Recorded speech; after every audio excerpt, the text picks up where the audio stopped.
So I didn't know what to do at that point. Things continued to happen.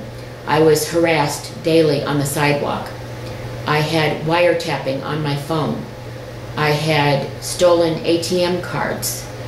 And so many things happened. In fact, the worst thing that happened, well, one of the worst things that happened was that I was attacked at the State of Illinois building. This woman got in line behind me when I was trying to buy some food, and she was obviously a shelter person, and slammed her fist into my head and knocked me to the ground. People just stood there and laughed. That was incredible to me. I had to end up, after I was able to get up and was a little bit dazed from it all, I was able to find a police authority, and they chased her but could not catch her. But I found out later that the shelter in the city was connected to Moody and to another church. And so that was not surprising at all that that's where that came from. It's unfortunate that I did not see her. I could have stopped something because I was actually blindsided by it and was not aware at all that she was going to strike me, or I could have prevented it. But the fact of the matter is that it did happen, and it could have killed me because she struck me in the temple very hard, and hard enough to knock me to the ground. And I'm a strong person, so that did not happen easily. Another thing that happened is that I tried to get a hold of the superintendent of police. I was not able to get through. So at that point in time, I didn't know what I could do to get some assistance.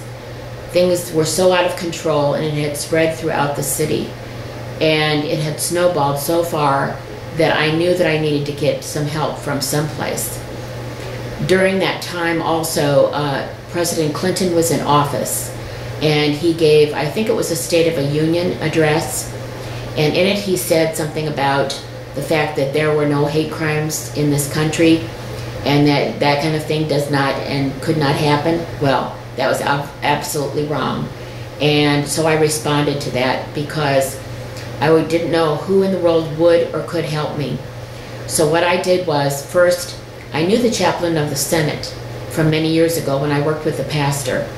And he was a very dear person, a very good pastor, a very caring man. And I let him know what had happened to me through the church and about the hate crime going on. He had no idea what he could do because he didn't have the power, and said that I needed to contact somebody who would be able to help. So I faxed a letter to President Clinton when he was in office, and I copied the letter to Mayor Daley in Chicago. I knew that Mayor Daley has been a good mayor, that he does care about the city and the people, and he did not know about what was going on.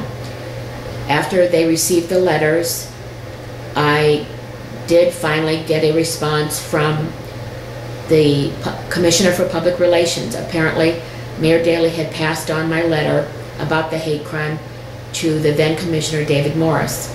I received a letter of apology.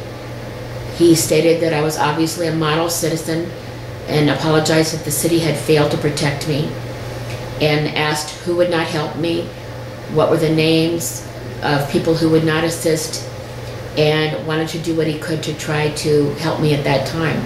However, at that point in time, it was too late because so much damage had already been done that there was really nothing that could be done. There was something else that happened, and that was related to Jim Branken. During the time that I worked at the law firm, I had problems with my bank account. I had a bank account at the same bank, which was the banking place for the firm. It was a good bank, a strong bank, and a widespread bank in Chicago. And before this happened, I really didn't have any problems with my bank account. However, the tellers tipped me off to the fact that this man, Jim Branken, was in the parent bank of the one that was over mine. And I had no idea that that was the case. I had missing signature cards, other abnormalities happening with my account. And when the head of accounting at my friend's law firm found out about this, she spoke to the head of the tellers to find out what was going on. She said that should not be happening. Something is going on. So I appreciated that they did that. And they actually cashed my checks for me just to make it easier for me to function and to be able to receive the money from my checks that I got. And it went on to continue to happen, though, and I met with the president of the bank, the assistant to the president of the bank, and he asked about this Jim Branken, and he said, well, he does have access. His bank is over yours, and asked me why he would do such a thing, and I said that he had been interested, but I did not really want to have anything to do with him as a romantic interest, and he resented that. And he said, well, based upon this and the stolen ATM cards and what's been going on with your account, you have to pull your money out of this bank, which we did that very day. And he filed a report against him, and I don't know what happened from that, except for the fact that he went to Moody and continued to go to Moody. Even though he was Catholic and from the outside, he continued to go there, and when the hate crime became active, he was involved in it as well through my banking.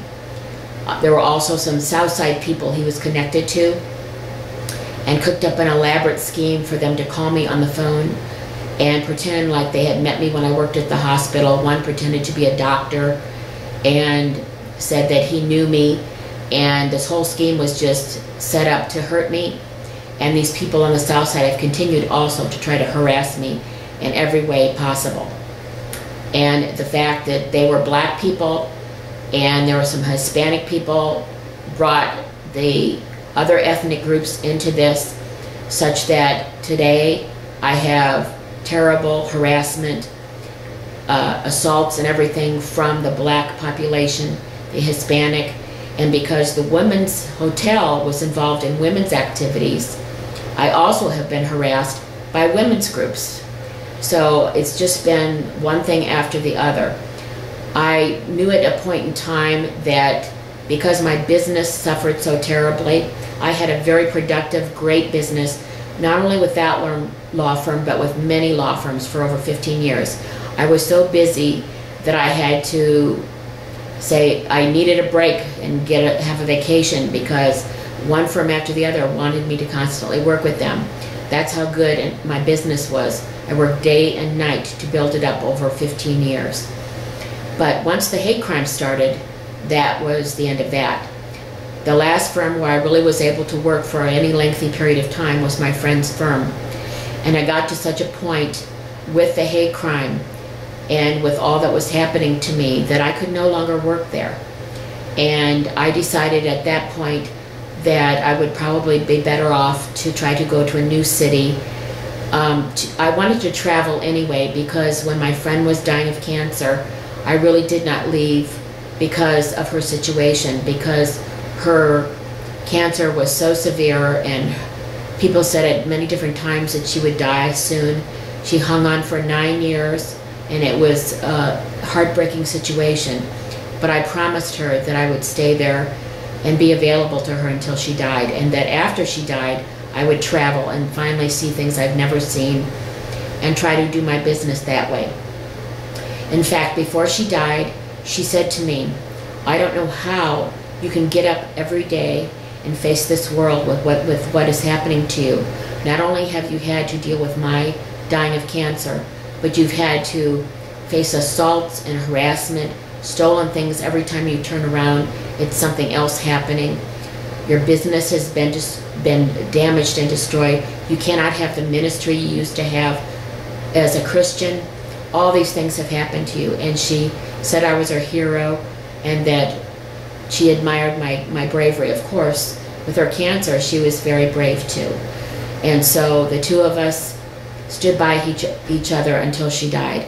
In fact, her father had been a judge for the criminal division. So I had known about law since I was a young girl. And he tried to advise me as best he could how to deal with all this. But at one point he also died of cancer as well. And I tried to go to different cities. I did work at law firms in Denver and in Atlanta, in Seattle, and in some other cities across the country. However, one of the pastors I met while I was in Seattle, who was from Chicago, found out what had happened with the hate crime, And then we started, when I was in Seattle, we started seeing the same things happening there that happened here. And after he made an investigation of all that had happened to me here, he said, "Oh, you've really been through it. I don't know anybody else that could have survived through this. But unfortunately, it seems like it's going to come here as well."